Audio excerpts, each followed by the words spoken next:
Allez, aujourd'hui, on va voir le théorème à la fin heureuse qui, comme son nom l'indique, va se terminer comme un film hollywoodien. Je t'aime, Wayne. Je t'aime, Cassandra. En anglais, The Happy Ending Theorem. Mais le film en VO, il est en hongrois, parce que c'est la guest star, c'est le mathématicien Paul Erdos, mathématicien hongrois, et ses amis. Alors, on va commencer doucement, on est dans le plan affine, voilà, même pas euclidien, juste le plan affine, et on va prendre 3 points.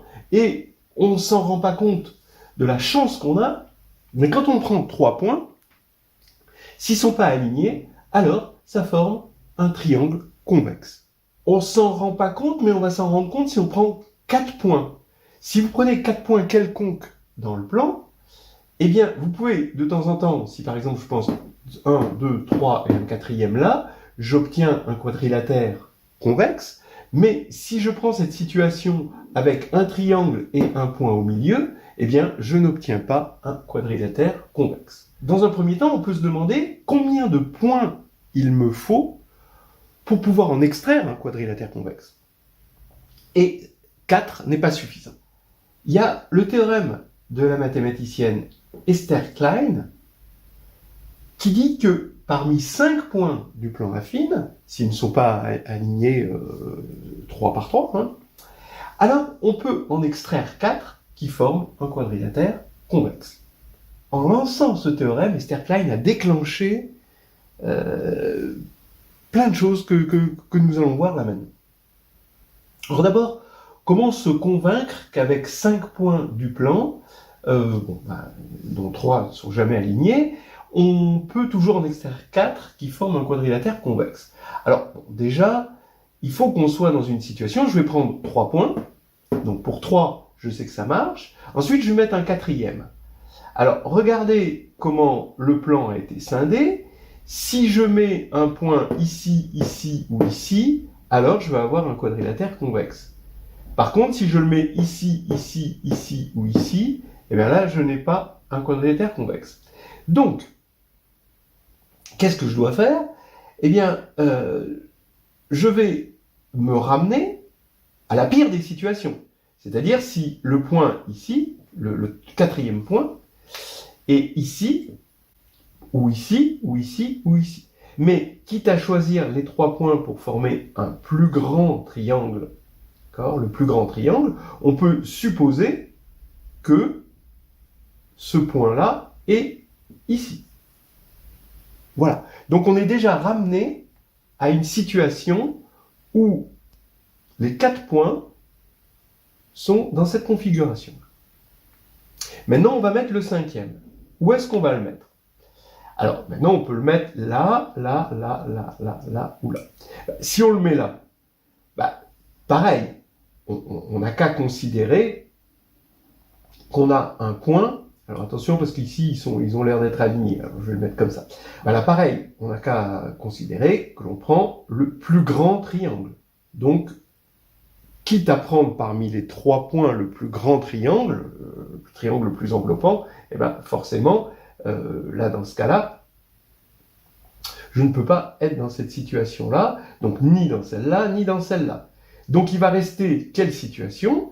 La situation où le point est ici, ici ou ici, donc on peut se ramener à ici, et là dans ce cas-là, évidemment, comme on avait dit, on a un quadrilatère convexe. Alors là maintenant, le 5e point qui va être à l'intérieur de ce triangle, eh ben, on sectionne comme ça ce triangle, et selon l'endroit qu'il est dans la section, on arrive à se convaincre. Par exemple, s'il est là, on a un quadrilatère ici, s'il est là, on a un quadrilatère là, s'il est là, on a un quadrilatère là. Donc, on arrive toujours à obtenir un quadrilatère. Voilà. Donc là, le théorème est montré, mais ce théorème est le point de départ vraiment de 2 choses. Une grande théorie mathématique en combinatoire maths discrète et un mariage. Donc maintenant, on va dire que n de 4 égale 5. Grand N de 4 égale 5. Ça veut dire quoi? Grand N de 4 égale 5, ça veut dire qu'il faut 5 points au minimum pour être sûr que parmi ces points qui sont 3 à 3 non alignés, on puisse extraire un 4 gone convexe. Voilà. Par exemple, n de 3, c'est 3. Bon, avec 3 points, on est sûr. Ici, on a montré que n de 4 était strictement supérieur à 4. Et ici, on a montré que n de 4 était inférieur ou égal à 5. Donc ici, on a que n de 4 égale 5. Donc n de petit n, ça va être le nombre de points minimum, grand N, tel que parmi grand N points non alignés 3 par 3, on puisse en extraire un petit n gone convexe. Alors, c'est là que Georges Csekeres, un mathématicien hongrois aussi, s'intéresse au problème d'Esterklein et commence à généraliser les choses et introduit ce grand N de petit n. Bien. Paul Erdos. Alors Paul Erdos, il faut bien voir le type de mathématicien que c'est, hein, ce mathématicien errant qui n'a pas de maison, c'est un mythe en mathématiques. Il est invité tout le temps dans des universités, ce qui lui permet d'avoir aucun bien, juste un carnet, un stylo et sa tête. Et ce mathématicien-là, c'est un mathématicien qui, quand on le compare aux autres grands mathématiciens du siècle et même du siècle précédent, c'est un mathématicien qui a résolu plus de problèmes que ce qu'il en a proposé à la communauté. En fait, il ne proposait aucun problème, il allait voir ses amis et quand ils avaient un problème, il essayait de résoudre ces problèmes. C'est ce qu'on peut appeler un mathématicien éco-responsable qui a laissé à sa mort plus de solutions que de problèmes. Alors, de la même manière qu'il y a le jour de renouvellement de la Terre, qui est le jour de l'année où les ressources renouvelables de l'année ont déjà été utilisées, on devrait faire un jour de dépassement de la recherche en maths, de la même manière, qui serait le jour où les mathématiciens ont lancé plus de problèmes que ce qu'ils peuvent en résoudre dans l'année. C'est à peu près la même chose. Voilà, vous avez compris, Erdos, c'était un mathématicien éco-responsable. Et là, Paul Erdos s'est intéressé au problème de son ami Georges Csekeres, qui lui-même s'intéressait au problème de son ami Esterklein. Et Paul Erdos a une preuve que je trouve vraiment très élégante, très intelligente, aussi lumineuse, que pour montrer que n de petit n est inférieur ou égal à n-2 parmi 2n-4 plus 1. Voilà. Alors, ça a été très très longtemps, donc il l'a trouvé assez rapidement, et ça a été assez longtemps la meilleure borne possible qu'on puisse donner en général à petit n. Alors attention, en général. C'est-à-dire que pour 3, si on prend petit n égale 3, on a 3. Effectivement, et ça, c'est effectivement la meilleure borne. Mais si on prend petit n égale 4, eh bien ici, on va trouver 7, et c'est pas la meilleure borne, puisqu'on a vu que pour 4, c'était 5 la meilleure borne. Donc, bon, on a quand même une borne générale pour petit n, et c'est ça qui est extraordinaire. Alors, pour la petite histoire, il y a le mathématicien Mackay qui s'est intéressé à n de 5, et qui a prouvé que n de 5 est égal à 9. Comme vous pouvez remarquer sur ce petit dessin, n de 5 est strictement supérieur à 8, parce que quand vous prenez 8 éléments comme ça, vous mettez un convexe comme ceci, un quadrilatère convexe, et un quadrilatère convexe dans l'autre sens, d'accord? Eh bien, ici, vous ne pouvez pas extraire un pentagone convexe de là, d'accord? Vous essayez, vous allez voir.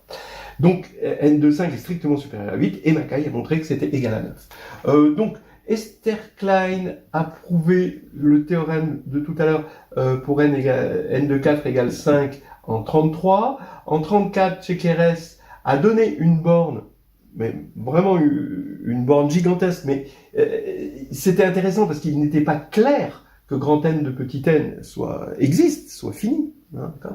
Ça c'était pas clair. Donc il a montré que c'était fini. Et c'est Erdos qui a donné cette borne-là, assez difficile à dépasser.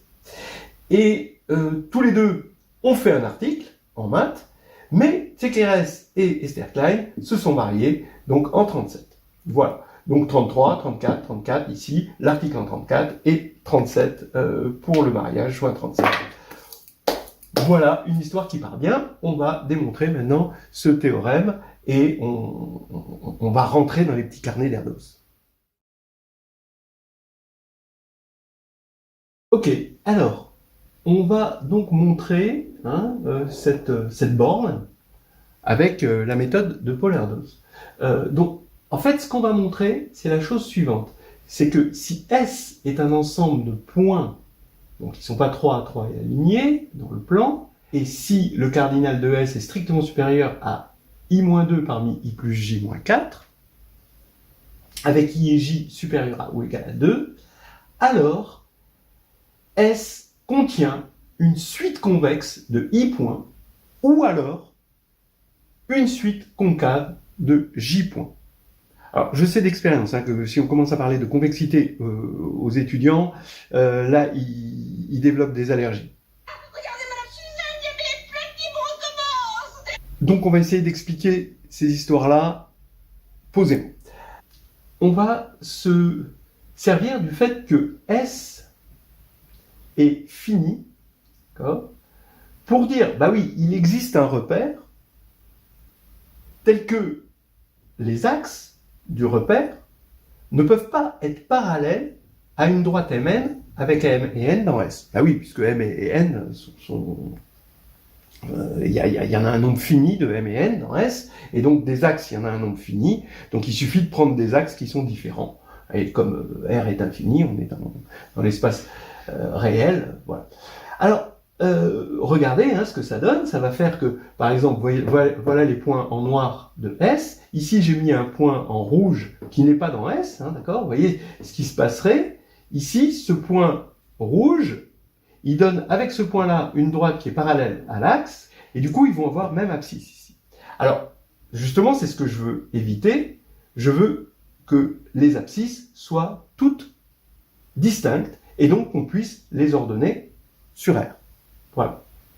Alors maintenant, avec ce choix de repère, ici, je peux ordonner tous mes points de S de sorte à ce que les abscisses soient en ordre croissant.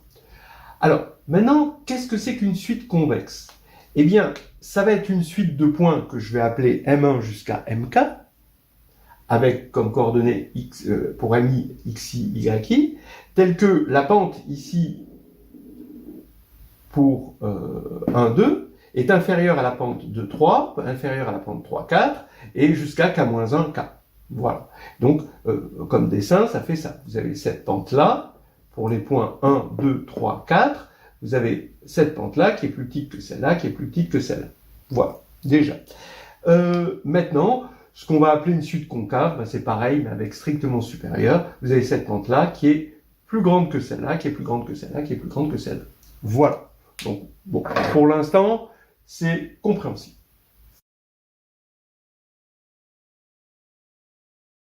Alors, pour ceux qui sont justement allergiques à la convexité, je sais qu'il y en a. Bon, j'ai un remède facile. Oh, bah dis donc, ma Georgette, là, t'es tendue, ouais. T'as courage, c'est pas facile. Regardez le lemme des trois pentes. Il est vraiment simple.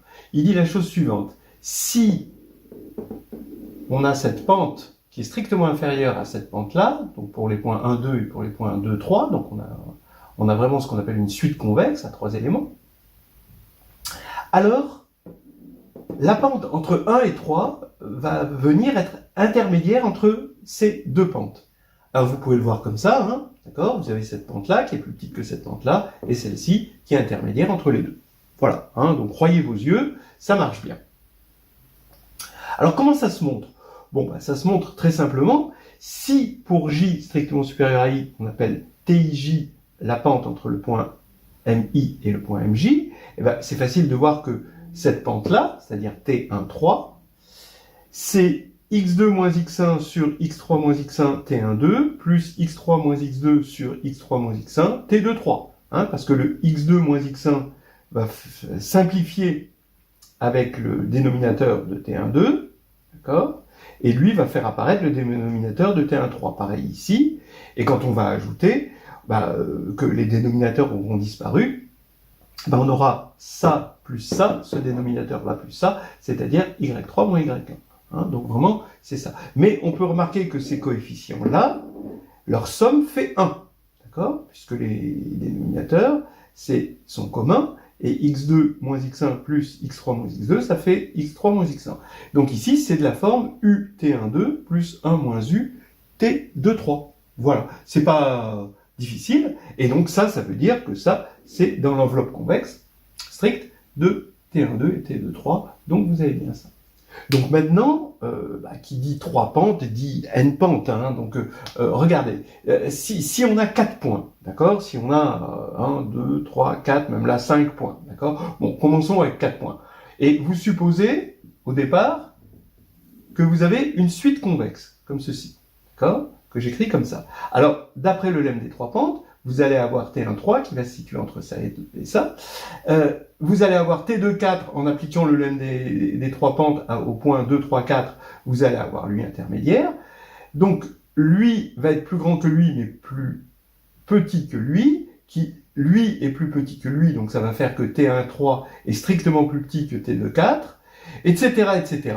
Et vous allez créer un espèce de triangle comme ceci, avec des éléments toujours plus petits les uns que les autres, là comme ça, là des éléments plus petits comme ça, et des éléments plus petits comme ça par, on va dire, par transitivité. D'accord?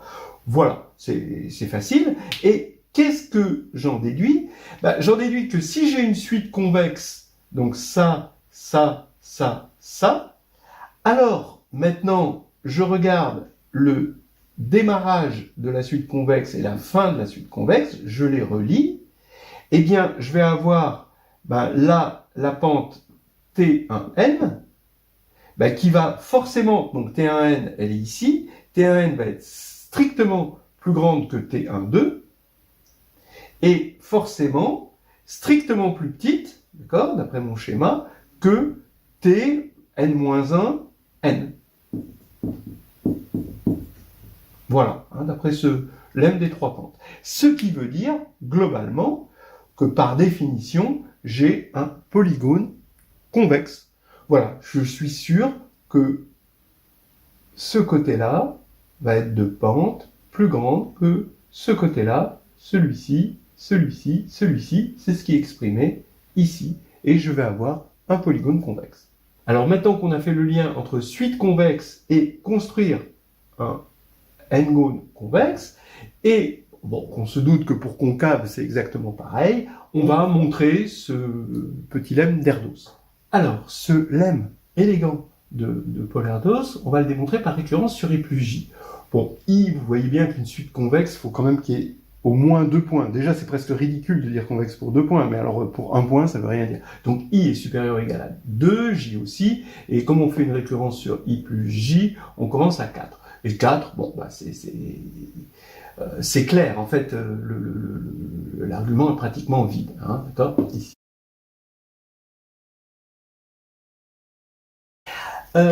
Maintenant, l'hérédité. Donc, on pose I plus J égale N, et on va supposer pour N-1. J'appelle grand A l'ensemble des points N, tel qu'il existe une suite convexe qui finit en N avec I-1 point. D'accord? Donc, c'est des points comme ça. N. Et dans S, on va pouvoir construire une suite comme ceci à I-1 point, donc finalement un polygone convexe. Hein. Et B, l'ensemble des points M, tel qu'il existe une suite concave qui commence en M, attention, là c'est fini, là c'est qui commence, avec J-1 point, donc pareil, hein, on a nos M, notre M comme ça, et puis ça commence comme ceci, et ça descend comme ça, voilà. Et donc on a aussi notre polygone convexe. Hein. Voilà. Alors maintenant, je vais faire 3 cas qui regroupent toutes les possibilités. Soit le cardinal de S-A est strictement supérieur à I-3 parmi I plus J-5. Alors ça, c'est le premier cas. Alors dans ce cas-là, d'après la récurrence pour N-1, comme ici, c'est comme si j'avais choisi I-1 et J, d'accord? Je remplace ici I par I-1 et J par J, et j'obtiens ça. Donc, par récurrence, étant donné que je sais que, vu que j'ai enlevé A, je n'ai pas la possibilité d'avoir des suites convexes à I-1 point là-dedans. Puisqu'il faudrait bien qu'elle commence par un élément, et elle commencerait par un élément qui n'est pas dedans. Donc c'est pas possible. Donc, en appliquant l'hypothèse de récurrence, comme I-1 plus J est égal à N-1, eh bien, ça nous fait qu'il existe une suite concave à J point dans S-1, donc dans S. Bon, voilà, donc on a gagné. Le deuxième cas, il est similaire. Si S moins B est strictement supérieur, alors cette fois-ci, c'est J que je remplace par J-1 et I, je laisse I, d'accord? Donc là, c'est pour ça que j'ai I-2, et là j'ai I plus J-5, mais étant donné que là-dedans, je ne vais pas avoir de suite concave à J-1 point, voilà, je vais forcément avoir une suite convexe à I point par récurrence. Voilà. Maintenant, c'est le troisième cas qui est intéressant. C'est le cas qui va être le cas complémentaire des cas 1 et 2. C'est-à-dire, on a S-A inférieur ou égal à ça, et S-B inférieur ou égal à ceci. Mais quand on fait la somme de ça plus ça, eh bien, ça fait quoi? La somme de ces... ça, c'est le triangle de Pascal, hein, c'est la récurrence des nombres binomiaux, eh bien, ça fait exactement ça. D'accord? Qui est strictement inférieur à S. Donc ça veut dire que la somme des cardinaux de S-A et S-B est strictement inférieure à S. Comme le cardinal de S-A, c'est le cardinal de S moins le cardinal de A. Pareil pour B, puisque A est inclus dans S, B est inclus dans S. Donc ça nous donne que le cardinal de A plus le cardinal de B est strictement supérieur à S. D'accord? On a 2 fois S, et là on a 1 fois S. Et donc ça, vous le savez, ça veut dire en gros que A et B ont une intersection non vide. Et là, c'est presque terminé, parce qu'on va pouvoir joindre les deux bouts, en quelque sorte, avec les éléments de A et les éléments de B. Alors voilà, maintenant c'est presque terminé, quoi. A inter B est différent du vide, donc il va y avoir un point N qui va terminer une suite convexe, et qui va coïncider avec le point N qui démarre une suite concave. Donc ça va s'écrire comment? Alors d'abord, la suite convexe, ici, elle a I-1 élément. Donc ici, on démarre de ceci, et on va jusqu'à cela. Et ce point, je l'appelle donc X, I-1, Y, I-1, puisqu'en partant de 1, j'arrive à I-1, c'est une suite à I-1 élément. Et maintenant, à partir de ce point-là, X, I-1, Y, I-1, je fais démarrer, je me suis trompé, une suite concave, ici, à J-1 élément. Donc, elle démarre du point X, I-1, Y, I-1, c'est-à-dire le point ici commun, et elle arrive à un point, donc finalement, comme il y a J-1 élément, vous allez vous convaincre que c'est le point X, I plus J-3, Y, I plus J-3. Bon, pas grave. Alors ici, maintenant, qu'on a ça et ça à la fois avec le point commun ici, eh bien, de deux choses l'une. Maintenant, on va comparer ce nombre-là et ce nombre-là. Si lui est plus petit que lui, alors ça continue. D'accord? Et ici, je vais obtenir une suite convexe à I éléments. Et donc c'est gagné, c'est ça que je voulais. À I point. Voilà. Mais si maintenant on a l'inégalité inverse, voilà, c'est là où on se sert du fait que les points sont pas alignés, c'est qu'on ne peut pas avoir l'égalité. Hein, d'accord?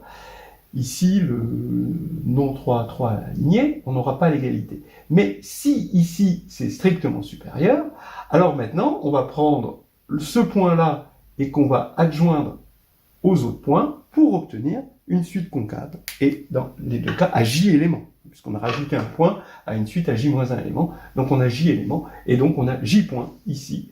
Et donc dans les deux cas, on a notre polygone convexe. Voilà.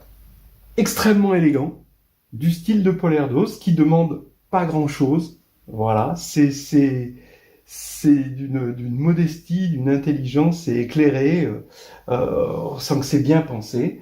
Et voilà, ça a donné lieu à deux choses. Eh bien, je dirais d'une part, bien sûr, ce mariage entre Esther Klein et Georges Skekeres, et aussi à une théorie, qui est une théorie de Ramsey, dont j'ai eu l'occasion de parler dans les vidéos. Si vous regardez la vidéo sur le théorème qui s'appelle théorème de Fermat de taille moyenne, qui est un théorème de Fermat sur corps fini et sur l'existence de solutions.